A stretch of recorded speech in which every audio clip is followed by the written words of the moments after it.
जय हिंद प्यारे साथियों, स्वागत करते हैं आप सभी का सक्सेस वर्ल्ड एमसीक्यू चैनल पर। तो फ्रेंड्स, आज की इस वीडियो में बिहार मध्य निषेध सिपाही की परीक्षा के लिए रहमान सर के बुक से प्रैक्टिस सेट नंबर 10 को कवर करेंगे। तो जल्दी से आप सभी लाइव में जुड़ जाइए। सभी को गुड इवनिंग। तो चलिए शुरुआत करते हैं आज के प्रश्नों से। पहला प्रश्न है, भारतीय संविधान की समवर्ती सूची की धारणा किस देश के संविधान से ली गई है। और दोस्तों, अगर आपको इन सेट में किसी भी प्रश्न का आंसर आता है तो आप लोगों को आंसर करने के लिए लाइव चैट का ऑप्शन दिया गया है। प्रत्येक स्टूडेंट को आंसर करते जाना है। तो पहले प्रश्न का आंसर जो भी बच्चे सी ऑप्शन दिए हैं बिल्कुल सही जवाब है। भारतीय संविधान में समवर्ती सूची को ऑस्ट्रेलिया के संविधान से लिया गया है। दूसरा प्रश्न है, मुंबई का वास्तुविद किन्हें माना जाता है। तो दूसरे प्रश्न का आंसर जो भी बच्चे ऑप्शन डी को दिए हैं बिल्कुल सही जवाब है। नाना शंकर सेठ को मुंबई का वास्तुविद माना जाता है। तीसरा प्रश्न है, आभासी वृक्ष रहित विरल वनस्पति कहाँ पाई जाती है। वेरी इंपॉर्टेंट प्रश्न है। चलिए आंसर बताएंगे। आभासी वृक्ष रहित विरल वनस्पति कहाँ पाई जाती है। तो तीसरे प्रश्न का आंसर जो भी बच्चे ऑप्शन सी को दिए हैं बिल्कुल सही जवाब है। टुंड्रा प्रदेश में पाए जाते हैं। चलिए आगे बढ़ते हैं। भूमि कारक को अन्य किस रूप में जाना जाता है। और ये प्रश्न आपके एग्जाम में पूछा गया प्रश्न है। इम्पोर्टेंट प्रश्न है, ध्यान रखना है। तो देखिए, भूमि कारक को अन्य मृदीय कारक के रूप में भी जाना जाता है। तो ए ऑप्शन जो भी बच्चे दिए हैं आपका बिल्कुल सही आंसर है। आगे देखिए, निम्नलिखित में से कहाँ स्तूप नहीं है। और देखिए, आप लोग डेली क्लास को अटेंड करें क्योंकि अब आपके पास बिल्कुल भी समय नहीं बचा हुआ है। जनवरी के लास्ट वीक में आपका एग्जाम है। तो देखिए, पांचवें प्रश्न का आंसर क्या है। तो ऑप्शन ए जो भी बच्चे दिए हैं बिल्कुल सही जवाब है। रांची में स्तूप नहीं है, बाकी सांची, भरहुत, धमक इन सभी में स्तूप है, ध्यान रखना है। नेक्स्ट क्वेश्चन देखिए, निम्नलिखित में से कौन सी पुस्तक जवाहरलाल नेहरू ने नहीं लिखी है। फटाफट से आंसर करेंगे। इनमें से कौन सी पुस्तक है जो पंडित जवाहरलाल नेहरू के द्वारा नहीं लिखा गया है। तो माई एक्सपेरिमेंट विथ ट्रूथ, ये जो पुस्तक है ये मोहनदास करमचंद गांधी द्वारा लिखित आत्मकथा है। तो बी ऑप्शन जो भी बच्चे दिए हैं बिल्कुल सही जवाब है। बाकी discovery of India and auto biography ये सभी जो है पंडित जवाहरलाल की पुस्तक है, ध्यान रखना है। अगला प्रश्न देखिए, लोकतांत्रिक केंद्रीकरण किसकी महत्वपूर्ण विशेषता है। फटाफट से आप सभी आंसर करते जाएंगे। तो देखिए, लोकतांत्रिक केंद्रीकरण किसकी महत्वपूर्ण विशेषता है। तो ये साम्यवादी राज्य की महत्वपूर्ण विशेषता है। ए ऑप्शन जो भी बच्चे दिए हैं बिल्कुल सही जवाब है। और देखिए, जितने भी मेरे पुराने स्टूडेंट हैं मध्य निषेध सिपाही के लिए अभी से नोट्स तैयार कर रहे हैं, तो आप में से जितने भी न्यू स्टूडेंट हैं आप लोग भी इस एग्ज़ाम के लिए नोट्स तैयारी करना शुरू कर दें, क्योंकि नोट्स आपके एग्ज़ाम के लिए बहुत ही इम्पोर्टेंट होता है। और इसके लिए आप लोग डेली रात 9 बजे की क्लास को अटेंड कर सकते हैं। इस क्लास से आप लोग डेली नोट्स तैयार करें। और ये क्लास आप सभी तो जानते हैं डेली रात 8 बजे लाइव में होता है, जो अभी हो रहा है, ध्यान रखना है। ये क्लास आपको डेली रात 8 बजे लाइव चैट के साथ मिलता है। अगला प्रश्न है, भारत के संविधान में भारत को किस रूप में वर्णित किया गया है। वेरी इंपॉर्टेंट प्रश्न है। तो 8वें प्रश्न का आंसर क्या होगा। देखिए, संविधान की धारा 1 के अनुसार इंडिया, जो कि भारत के नाम से जाना जाता है, राज्यों का एक संघ होगा।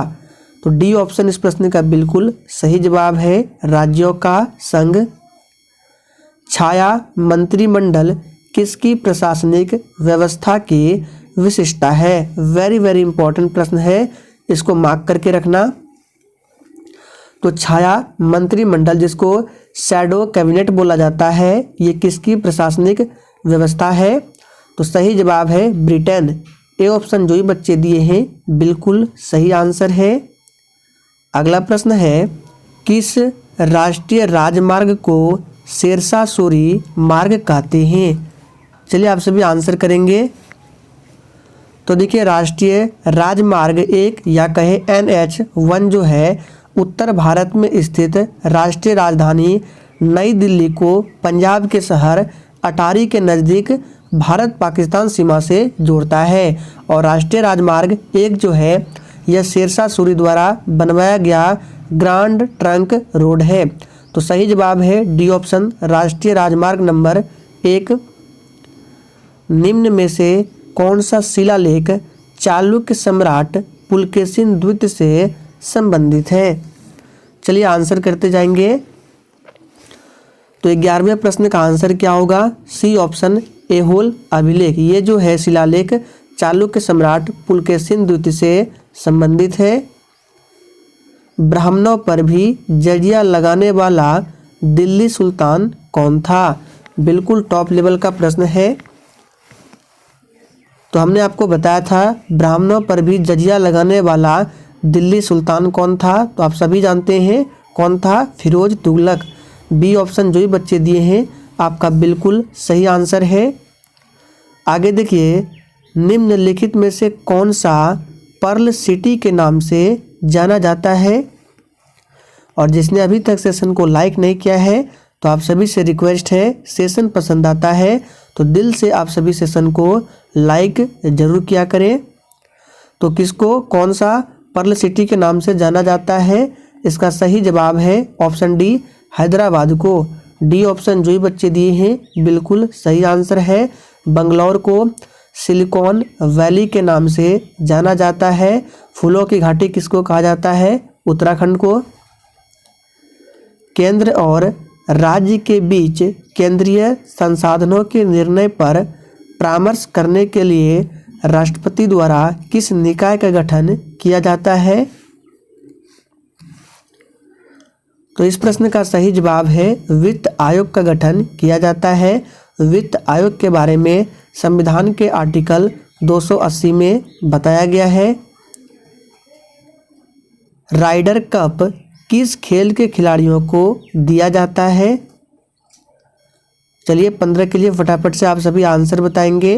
राइडर कप किस खेल के खिलाड़ियों को दिया जाता है? सही आंसर है गोल्फ के खिलाड़ियों को दिया जाता है। गौतम बुद्ध का जन्म स्थान किसके द्वारा अंकित किया जाता है? और देखिए, प्रत्येक स्टूडेंट को आंसर करते जाना है, सभी प्रश्न इंपॉर्टेंट है और सेशन के एंड में अपना अपना स्कोर जरूर देना है ईमानदारी पूर्वक। तो इस प्रश्न का सही जवाब है अशोक मौर्य का रुमिन देई स्तंभ। बी ऑप्शन जो ही बच्चे दिए हैं बिल्कुल सही जवाब है। गौतम बुद्ध का जन्म कहाँ हुआ था? तो लुम्बिनी में हुआ था। पूछा जाता है ज्ञान की प्राप्ति बोध गया में सबसे पहला उपदेश कहाँ दिया था? सारनाथ में दिया था। और सबसे अधिक उपदेश पूछे तो श्रावस्ती में दिया था। इन सभी बात को ध्यान रखना है। निम्न में से किसने मनसबदारी व्यवस्था का सूत्रपात किया था? बिल्कुल छपने वाला प्रश्न है, आंसर बताएंगे। तो देखिए, अकबर द्वारा मनसबदारी प्रथा की शुरुआत की गई थी। तो सी ऑप्शन इस प्रश्न का बिल्कुल सही आंसर है। अकबर ने 1582 ईस्वी में दीन ए इलाही धर्म की भी स्थापना की थी। यूरोप में आलू की पैदावार किसने शुरू की थी? तो इस प्रश्न का सही जवाब क्या है? देखिए, स्पेन वासियों द्वारा यूरोप में आलू का आगमन नई दुनिया से हुआ था। सही जवाब है स्पेनिश। कीव किस राज्य की राजधानी है? तो देखिए, कीव जो है ये यूक्रेन का सबसे बड़ा नगर और राजधानी भी है। तो इसका सही जवाब है सी ऑप्शन, यूक्रेन की राजधानी है। उपभोक्ता संरक्षण अधिनियम 1986 में किस वर्ष संशोधन किया गया? बिल्कुल टॉप लेवल का प्रश्न है। तो देखिए, भारतीय संसद द्वारा वर्ष 1986 में पारित उपभोक्ता संरक्षण अधिनियम ग्राहकों के अधिकार की रक्षा करता है और 1991 में इस अधिनियम को संशोधित किया गया। तो सही जवाब है डी ऑप्शन 1991। निम्नलिखित में से कौन आज़ाद हिंद फौज का संस्थापक है? चलिए आंसर बताएंगे। निम्नलिखित में से कौन आज़ाद हिंद फौज का संस्थापक है? तो बहुत ही सिंपल प्रश्न है, सुभाष चंद्र बोस। भारतीय अशांति का जनक किसे समझा जाता है? चलिए 22 के लिए फटाफट से आंसर बताएंगे। तो हमने आपको बताया था भारतीय अशांति का जनक कहा जाता है बाल गंगाधर तिलक को, और बाल गंगाधर तिलक को भारतीय अशांति का जनक किसने कहा था? तो वैलेंटाइन चिरोले। हमने आपको बताया था, यहाँ पे नाम लिख देते हैं, वैलेंटाइन चिरोल। ठीक है, इन्होंने बाल गंगाधर तिलक को भारतीय अशांति का जनक कहा था और बाल गंगाधर तिलक ने ही नारा दिया था, स्वराज मेरा जन्मसिद्ध अधिकार है और मैं इसे लेकर रहूँगा। बाल गंगाधर तिलक को लोकमान्य की उपाधि दी गई है, ध्यान रखना है। आगे देखिए, ऑब्सिडियन, एंडेसाइट, गैब्रो और पैरोडाइट ये क्या है? तो देखिए, ऑब्सिडियन, एंडेसाइट, गैब्रो, पैरोडाइट ये सभी जो है आग्नेय चट्टान के उदाहरण है। बी ऑप्शन इस प्रश्न का बिल्कुल सही जवाब है, ध्यान रखना है। जहाँ कानून नहीं वहाँ स्वतंत्रता नहीं, यह किसने कहा था? काफ़ी बार ये प्रश्न एग्जाम में पूछा गया है। चलिए आंसर बताएंगे। इस तरह के प्रश्न एग्जाम में पूछे आते हैं। तो जहाँ कानून नहीं वहाँ स्वतंत्रता नहीं, ये कहा था किसने? तो जॉन लॉक ने। कार्ल मार्क्स की पुस्तक ध्यान रखना एग्जाम में पूछा जाता है, दास कैपिटल। यहाँ पे नाम लिख देते हैं, दास कैपिटल और कम्युनिस्ट मैनिफेस्टो। कम्युनिस्ट मैनिफेस्टो ये दो पुस्तक कार्ल मार्क्स की पुस्तक है, ध्यान रखना है। आगे देखिए, सरकारिया आयोग किससे संबंधित है? चलिए 25 के लिए आंसर बताएंगे। तो देखिए, सरकारिया आयोग केंद्र राज्य से संबंधित है, तो इसका सही जवाब है केंद्र राज्य संबंध से। ए ऑप्शन सही जवाब है। सरकारिया आयोग का गठन 1983 में किया गया था। नेक्स्ट क्वेश्चन देखिए, चिटगांव षड्यंत्र का नेतृत्व किसने किया था? तो 26 नंबर का आंसर क्या होगा? सूर्यसेन ने किया था। डी ऑप्शन इस प्रश्न का बिल्कुल सही आंसर है, सूर्यसेन ने। भारतीय रिजर्व बैंक का मुख्यालय कहाँ स्थित है? तो सबसे पहले आपको ध्यान रखना है, आरबीआई की स्थापना 1 अप्रैल 1935 को इसकी स्थापना होती है और इसका राष्ट्रीयकरण कब हुआ था? तो 1 जनवरी 1949 को आरबीआई का राष्ट्रीयकरण होता है। वर्तमान में इसका मुख्यालय कहाँ पर है? तो मुंबई में है। आरबीआई के गवर्नर कौन है? तो शक्तिकांत दास। यहाँ पे नाम लिख दे रहे हैं, शक्तिकांत दास। ये वर्तमान में 25वें नंबर के आरबीआई के गवर्नर है। आगे देखिए, भारतीय सांख्यिकी संस्थान की स्थापना की किसके द्वारा? चलिए आंसर बताएंगे। भारतीय सांख्यिकी संस्थान की स्थापना किसने की? तो देखिए, इस प्रश्न का सही जवाब क्या होगा? भारतीय सांख्यिकी संस्थान की स्थापना पीसी महालनोबिस ने 17 दिसंबर 1957 को किया था और यह कोलकाता में स्थित है। तो सही जवाब है पीसी महालनोबिस। निम्नलिखित में से कौन सी स्थिति में भारत में आपातकाल नहीं लगाया जा सकता है? बिल्कुल 1 नंबर का प्रश्न है, आंसर बताएंगे। तो देखिए, राष्ट्रपति द्वारा सरकार भंग किए जाने पर भारत में आपातकाल नहीं लगाया जा सकता है। तो बी ऑप्शन इस प्रश्न का बिल्कुल सही जवाब है। संविधान का आधारभूत ढांचा परिभाषित है। किसके द्वारा परिभाषित है? तो देखिए इस प्रश्न का सही जवाब है ऑप्शन बी, संसद द्वारा परिभाषित है। मौलिक अधिकारों के उल्लंघन के किसी मामले की सुनवाई की जा सकती है। चलिए फटाफट से आंसर बताएंगे, और जिसने अभी तक सेशन को लाइक नहीं किया है आप सभी फटाफट से सेशन को लाइक करें। चलिए बात करें मौलिक अधिकार, तो इसे लिया गया है यूएसए के संविधान से। वर्तमान में 6 मौलिक अधिकार है, और मौलिक अधिकारों के उल्लंघन के किसी मामले की सुनवाई की जा सकती है उच्चतम न्यायालय द्वारा सीधे। सी ऑप्शन बिल्कुल सही जवाब है। क्यों? क्योंकि मौलिक अधिकारों का संरक्षक उच्चतम न्यायालय है। आपसे एग्जाम में ये भी पूछेगा कि मौलिक अधिकारों का संरक्षक कौन है, तो ध्यान रखना है उच्चतम न्यायालय है। नोट करेंगे। आगे देखिए, भारत के संविधान में संशोधन किए जा सकते हैं। तो देखिए भारत के संविधान में संशोधन जो है संसद द्वारा किया जा सकता है। तो इसका सही जवाब होगा सी ऑप्शन, संसद द्वारा। और संविधान में संशोधन का प्रस्ताव जो है संसद के किसी भी सदन में रखा जा सकता है। संविधान संशोधन की प्रक्रिया किस देश के संविधान से लिया गया है? तो दक्षिण अफ्रीका के संविधान से लिया गया है। संविधान संशोधन की प्रक्रिया किस भाग में है? तो भाग 20 में इसके बारे में बताया गया है। आप लोग कमेंट करके बताएंगे किस अनुच्छेद में इसके बारे में बताया गया है। देखिए आपसे जो प्रश्न पूछते हैं उसका आंसर आप लोग देने का प्रयास करें। विश्व का सबसे ऊंचा जलप्रपात कौन सा है? तो देखिए वेनेजुएला में स्थित एंजल जलप्रपात विश्व का सबसे ऊंचा जलप्रपात है। तो इसका सही जवाब क्या होगा 33 का?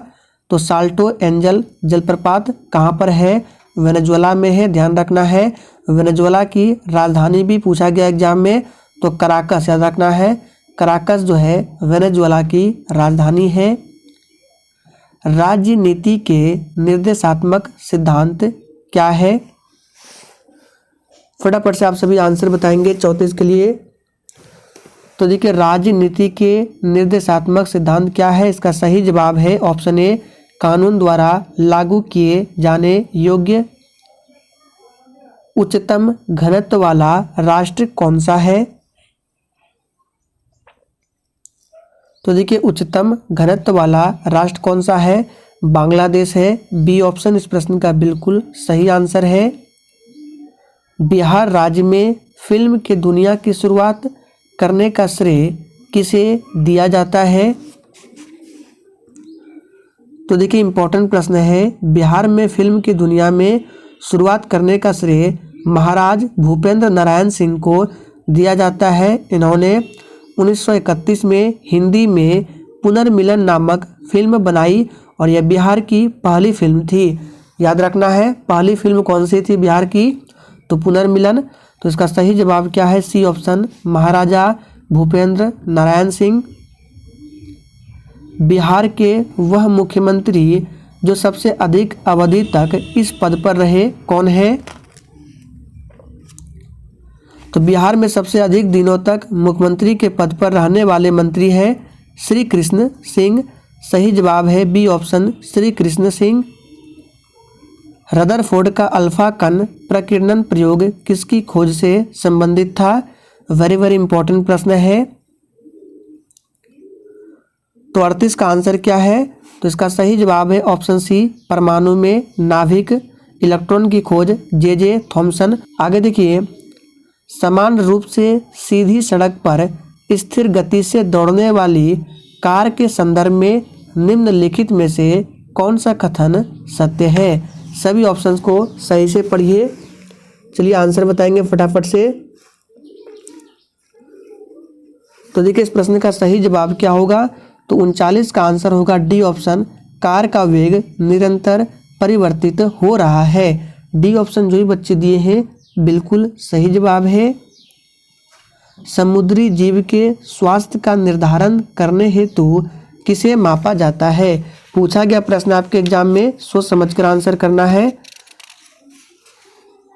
तो देखिए इस प्रश्न का सही जवाब क्या होगा? ए ऑप्शन, घुलनशील ऑक्सीजन की मात्रा को मापा जाता है? आगे देखिए, निम्न में से क्या प्रकाश के वायुमंडलीय अपवर्तन का परिणाम नहीं है? तो देखिए, सूर्य का सूर्यास्त के समय लाल दिखाई देना, रात में तारों का टिमटिमाहट, सूर्य का अपने वास्तविक समय से 2-3 मिनट पहले दिखाई पड़ना, ये सभी जो है प्रकाश के वायुमंडलीय अपवर्तन का परिणाम है। तो इसका सही जवाब होगा सूर्य का आकाश में अपने वास्तविक ऊंचाई से ज़्यादा ऊंचाई पर देखना, ये जो है वायुमंडलीय अपवर्तन का परिणाम नहीं है। बाकी ये तीनों है, ध्यान रखना है। हाइड्रोलिक प्रेस में किसका उपयोग होता है? तो हाइड्रोलिक प्रेस में किसका उपयोग होता है? पास्कल नियम। वीमा MLT पावर है -2 किसके अनुरूप है? यानी कि ये जो डायमेंशन है किसका डायमेंशन है बताना है आपको। तो ये जो है बल का डायमेंशन है। बल का मात्रक न्यूटन होता है, पूछा जाता है। आगे देखिए, क्या घटित होने पर सहज परिवर्तन होता है? देखिए, न्यूटन जो है बल का SI मात्रक है, ध्यान रखना है। शक्ति का पूछा जाता है, वाट होता है।